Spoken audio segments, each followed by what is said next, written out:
Hi hello नमस्कार, मी ज्योतिष lifestyle या यूट्यूब चॅनलमध्ये तुमचं खूप मनापासून स्वागत करत आहे. तुम्ही माझ्या चॅनलला खूप छान सपोर्ट करत आहात. खूप छान माझी यूट्यूब फॅमिली झालेली आहे, याचा मला खूप आनंद होत आहे आणि त्यामुळेच मला छान असं मोटिवेशन भेटतं आणि मी नवीन नवीन व्हिडिओ बनवत आहे. तर आजचा व्हिडिओ हा मी माझ्या माहेरचा व्हिडिओ शूट केलेला आहे, कारण छत्रपती संभाजी महाराज जयंतीनिमित्त आमच्या गावामध्ये एडशीमध्ये जो कार्यक्रम होता महाकालचा, तो व्हिडिओ मी तुमच्यासमोर घेऊन आलेले आहे. तर व्हिडिओ स्किप न करता शेवटपर्यंत नक्की बघा. तरी आता सध्या तरी मी दररोज तुमच्यासोबत जे शॉर्ट व्हिडिओ शेअर करत आहे ते मी गावाकडचेच आणखीन शेअर करत आहे, कारण मी पुण्यामध्ये येऊन 4-5 दिवस झालेले आहेत आणि आल्यानंतर मग लगेच माझं ऑफिसचं रुटीन चालू झालं. तुम्हाला तर माहिती आहे माझा जॉब चालू आहे. जॉब करून या गोष्टी मी करत असते, कारण यूट्यूबमध्ये व्हिडिओ बनवणे वगैरे हे माझं पॅशन आहे. या गोष्टी मला आवडतात. म्हणजे यूट्यूब नसताना पण सुरुवातीपासूनच मला फोटोची वगैरे खूप जास्त आवड आहे, लहानपणापासूनच.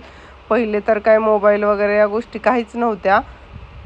या गोष्टी आत्ताच हातात आलेल्या आहेत. तरी पण आम्ही पहिलं मेकअप वगैरे छान करून स्टुडिओमध्ये जाऊन फोटो वगैरे काढत होतो. त्याच्यामुळे मला पहिल्यापासूनच फोटोची वगैरे खूप जास्त आवड आहे. त्याच्यामुळे या गोष्टी मला वाटतंय यूट्यूब चॅनल काढायचं कारण पण या गोष्टी या त्याच्यामधूनच आलेल्या आहेत. आणि ठीक आहे, छान आपल्या मेमरी वगैरे पण कलेक्ट केल्या जातात, कारण आपण म्हणतच असतो फोटोमध्ये आपला ॲक्शन रिॲक्शन वगैरे काही येऊ शकत नाहीत. त्याच्यामुळे हे व्हिडिओतर्फेच आपण करू शकतो. त्याच्यामुळे ठीक आहे, माझी आवड पण आहे जास्त आणि यूट्यूब चॅनल म्हणजे आवडतं मला मेमरी कलेक्ट करायला. त्याच्यामुळे हे काढलेलं आहे आणि हे व्हिडिओ मी संपूर्ण गावाकडचे तुमच्यासोबत सध्या तरी शेअर करत आहे, कारण मी 8 दिवस गावाकडे गेले होते. 8 ते 10 दिवस माझ्या मामाच्या मुलीचं लग्न होतं त्यामुळे. आणि आईच्या हातच्या रेसिपी वगैरे जो काय आम्ही एकत्र सगळे फॅमिली एकत्र एन्जॉय केलेला आहे. त्याच्यानंतर आम्ही पंढरपूरला वगैरे गेलो होतो. पंढरपूर नंतर आणखीन 1-2 ठिकाणं आहेत जे बऱ्याच लोकांना माहिती नाहीत, तिकडं पण आम्ही गेलो होतो. ते पण व्हिडिओ मी भरपूर शूट करून ठेवलेले आहेत. ते एक व्हिडिओ एडिट करून मी तुमच्यासोबत पोस्ट करणार आहे. त्याच्यामुळे येणारे व्हिडिओ पण तुमच्यासाठी खूप खास असतील. त्याच्यामुळे व्हिडिओ माझे डेली तुम्ही बघत जा. दररोज तर मी शॉर्ट व्हिडिओ शेअर करतच असते, पण लाँग व्हिडिओसाठी प्रॉब्लेम होतो, कारण लाँग व्हिडिओ एडिट करण्यासाठी खूप जास्त वेळ लागतो. जवळजवळ 1.5 ते 2 तास हा वेळ एवढा लागतो, कारण आवाज वगैरे आपला रेकॉर्ड करायचा असतो. एडिटिंगमध्ये चेक करावं लागतं सगळं. त्याच्यामुळे या गोष्टीसाठी बराच वेळ लागतो. त्याच्यामुळे आज संडेचा दिवस आहे, मला ऑफिसला सुट्टी आहे. त्याच्यामुळे हा व्हिडिओ मी तुमच्यासोबत शेअर करत आहे. तरी पण माझं पुढचं पण प्लॅनिंग आहे. गावाकडचे जेवढे व्हिडिओ शूट केलेले आहेत तेवढे लवकरात लवकर मी तुमच्यासोबत शेअर करेल शॉर्टच्या माध्यमातून. तर ते असतातच, लाँग व्हिडिओ पण मी जास्तीत जास्त शेअर करेल. तर हा व्हिडिओ जो मी तुमच्यासोबत शेअर करत आहे आत्ता, ते छत्रपती संभाजी महाराजांच्या जयंतीनिमित्त आमच्या इथं एडशीमध्ये हा कार्यक्रम होता. म्हणजे पूर्ण गावामध्ये छत्रपती संभाजी महाराजांची मिरवणूक जी काढलेली होती, त्या मिरवणुकीमध्ये हे महाकालचे जे काय म्हणतो आपण यांना, जे काही भक्त असतील ते पूर्ण तिकडचे आणलेले होते ते. आणि ते पूर्ण आपल्या शंभू महादेवाच्या ह्याच्यामध्ये गाण्यावरती वगैरे हे पूर्ण असे नाचत होते. त्यांचे ते राख वगैरे उडवत होते आणि त्याच्यानंतर ते आग पण फेकत होते. म्हणजे हे बघितल्यानंतर अशी खूप भीती वाटत होती, पण त्यांचं ते चालू होतं. मी तर जास्त काही जवळ गेले नाही, माझं शूट पण चालू होतं एका साईडनी. आणि लहान मुलं वगैरे असल्यानंतर आम्ही खूप जास्त लांब थांबलो होतो. आणि सुरुवातीला व्हिडिओमध्ये जो तुम्हाला फोटो दिसत आहे तो माझ्या बहिणीचा मुलगा आहे. तो अजिबात घाबरत नाही आणि भावाच्या मुलाचा पण फोटो मी चेक करून तो पण शेअर करते. तो तर त्यांनी तर त्याला डोक्यावर घेऊन ते नाचत होते लोक, तरी पण तो अजिबात घाबरत नव्हता. 6 ते 7 वर्षाचाच आहे तो पण.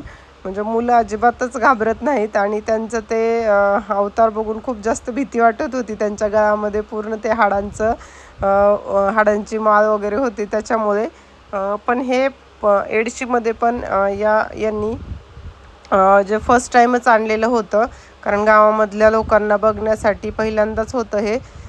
आणि काहीतरी असं वेगळं बघण्यासाठी त्यांनी अगोदरच ठरवलं होतं मिरवणुकीमध्ये यावर्षी वेगळं काहीतरी पाहिजे म्हणून. आणि तुम्ही इथं बघू शकता. आणि मला पण वाटलं हा व्हिडिओ माझ्या यूट्यूब फॅमिलीसोबत शेअर करावा. इथं तुम्ही बघू शकता हे एकत्र सगळ्या बायका वगैरे बघण्यासाठी थांबल्या होत्या. ते एकत्र सगळेजण पळत आले होते, त्याच्यामुळे सगळे घाबरले. आणि मी पण इथं त्या गाडीजवळ थांबलेले होते. आणि माझ्या व्हिडिओमध्ये तुम्हाला दिसलेलेच असेल कॅमेरा पूर्णपणे हललेला होता आणि दादू पण माझ्या कडावर होता, त्याच्यामुळे मी पण खूप फास्ट पळत गेले तिथून. भीती वाटली होती अचानक हे एकदम जवळ आले ते त्याच्यामुळे. आणि दादू पण होता माझ्याजवळ, त्याच्यामुळे मी त्याच्यासाठी जास्त घाबरले. कारण ते आगीचं वगैरे ते असे लांबून फेकत होते, त्याच्यामुळे मला भीती वाटत होती की ठिणगी वगैरे उडाली तर दादूच्या अंगावरती वगैरे पडेल. आणि रिद्धी सिद्धी पण बाजूलाच होत्या, त्या टेरिसवरून त्या बघत होत्या. त्या काय जास्त जवळ गेलेल्या नाहीत, कारण त्यांच्या अवतार बघून ऑलरेडी भीतीच वाटत होती. आणि हे पूर्ण ते महाकालचे सगळे भक्त होते. त्यांचे असेच प्रोग्राम असतात प्रत्येक गावोगावी. प्रत्येक गावामध्ये जाऊन ते हर हर महादेवच्या गजरामध्ये पूर्ण हे कार्यक्रम असे करत असतात. असा हा प्रोग्राम बघायचा माझा पण हा एक वेगळा अनुभव होता. आणि गावकऱ्यांसाठी पण, कारण बऱ्याच जणांनी फर्स्ट टाइम पाहिलेलं होतं, त्याच्यामुळे वेगळा काहीतरी असा अनुभव आला. भीती पण वाटत होती.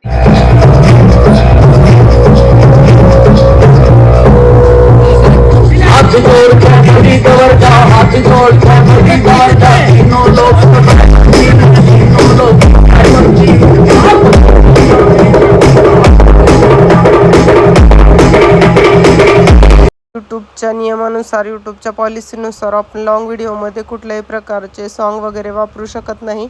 त्याच्यामुळे इथं मी आवाज रेकॉर्ड करत आहे, नाहीतर पूर्ण व्हिडिओ शेवटपर्यंत तुम्हाला त्यांच्याच ह्याच्यामध्ये ऐकवलं असता.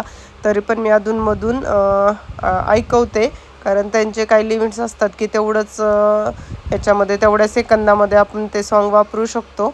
आणि जरा हे काहीतरी गावातल्या लोकांना पण वेगळं बघण्यासाठी वगैरे, त्याच्यामुळे हा कार्यक्रम खूप छान वाटला. आणि गावातल्या पण लहान मुलांनी वगैरे खूप जास्त एन्जॉय केला. खूप सगळेजण जास्त नाचले. फक्त त्यांचा अवतार बघून खूप भीती वाटत होती. त्याच्यामुळे तो माझा बहिणीचा मुलगा, तो आमचा दादा तर खूप नाचला, पण त्यांच्यासोबत खूप छान फोटो पण काढले. आणि तो तर अजिबात आधीपासूनच कशालाच घाबरत नाही. आम्ही जास्त म्हणजे ते जवळ आल्यानंतर ते कवटी वगैरे बघून खूप जास्त भीती वाटत होती. तर हे असं तो म्हटलं आपल्या यूट्यूब फॅमिलीसोबत पण या गोष्टी शेअर कराव्या. त्यामुळे मी तिथे जाऊन ते थोडंसं शूट करण्याचं धाडस पण केलं. आणि त्याच्यानंतर थोड्या वेळाने मी ज्यावेळेस हे इकडं माझ्याकडे पळत आले होते, त्यावेळेस मी दादूला घेऊन घरी गेले नंतर. आणि मग माझ्या बहिणीच्या मुलाकडे दादाकडे मोबाईल दिला आणि त्याला म्हटलं तू शूट करून घेऊन ये, कारण मला भीती वाटत होती. आणि मोबाईलसाठी पण मी घाबरत होते, कारण ते आगीचे गोळे ज्याप्रमाणे टाकत होते माणसांच्या अंगावर, त्यामुळे भीती वाटत होती की मोबाईलवरती पण येईल का काय म्हणून दादाला सांगितलं जरा लांबूनच मोबाईल धर आणि शूट करून घे तू. तर इथून पुढे पण बरेच मी 8 दिवस सेडशीला असतानाचे खूप व्हिडिओ शूट केलेले आहेत. ते पण व्हिडिओ मी तुमच्यासमोर घेऊन येणार आहे. जसं मला वेळ भेटेल तसे मी तुमच्यासोबत व्हिडिओ हे शेअर करेलच. त्याच्यामुळे माझे व्हिडिओ डेली बघत जा. आणि व्हिडिओ आवडला असेल तर नक्की लाईक करा, शेअर करा. आणि ज्या ताई माझ्या चॅनलवरती नवीन आहेत, ज्यांनी सबस्क्राईब केलेलं नाही, त्यांनी प्लीज सबस्क्राईब करा. आणि भेटूया अशाच एका नवीन व्हिडिओमध्ये. नवीन व्हिडिओ घेऊन मी तुमच्यासमोर येणारच आहे. चला, बाय बाय.